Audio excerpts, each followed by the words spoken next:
An international agreement to collaborate on Artemis, an intriguing discovery on the moon, and an update on OSIRIS-REx, a few of the stories to tell you about this week at NASA. On October 27th, NASA and ESA finalized an agreement to collaborate on the gateway for our Artemis program. Under the agreement, ESA will contribute habitation and refueling modules, lunar communications, and other key technologies. This is part of our effort to collaborate with international partners for sustainable lunar exploration and technology needed to send humans to Mars. The SOFIA Flying Observatory has confirmed for the first time water molecules on the sunlit surface of the moon. This indicates that water may be distributed more widely across the lunar surface, not just in cold, shadowed regions of the moon. NASA is looking to learn as much as possible about the presence of water on the moon ahead of sending the first woman and next man to the lunar surface in 2024. NASA's OSIRIS-REx spacecraft collected so much sample material from asteroid Bennu on October 20th that the overfilled collection unit could not hold it all. So mission managers made the call to stow the sample days earlier than planned to minimize losing any more material. The stowage process safely seals the material in a capsule that will transport it back to Earth for study. NASA and SpaceX now are targeting Saturday, November 14th at 7:49 p.m. Eastern Standard Time for the launch of Crew 1, the first crew rotation mission to the International Space Station as part of our Commercial Crew program. Crew 1 will increase the station's regular crew size from 6 to 7 astronauts, adding to the amount of crew time available for research.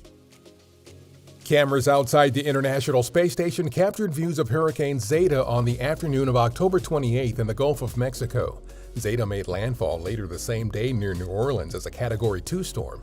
Our Michoud Assembly Facility and Stennis Space Center were affected by the storm and are both assessing any impacts to operational status.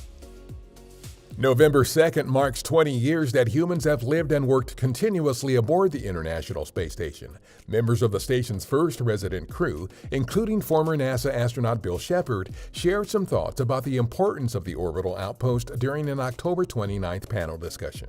Space Station, particularly Expedition 1, set the tone for how crews need to operate in space. I think it's the blueprint for larger expeditions and going certainly to the moon and probably beyond that to Mars and elsewhere. 241 people from 19 countries have visited this unique microgravity laboratory that has hosted over 3,000 investigations from people in more than 100 countries and areas. NASA has identified a molecule in the atmosphere of Saturn's largest moon, Titan, that has never been detected in any other atmosphere. Cyclopropanylamide is a simple carbon-based molecule scientists say may be a precursor to more complex compounds that could form or feed possible life on Titan. Our Dragonfly mission is targeted for launch to Titan in 2027.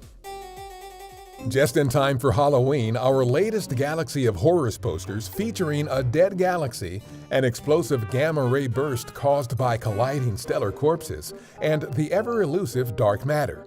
You can download the posters for free in English and Spanish at exoplanets.nasa.gov/galaxy.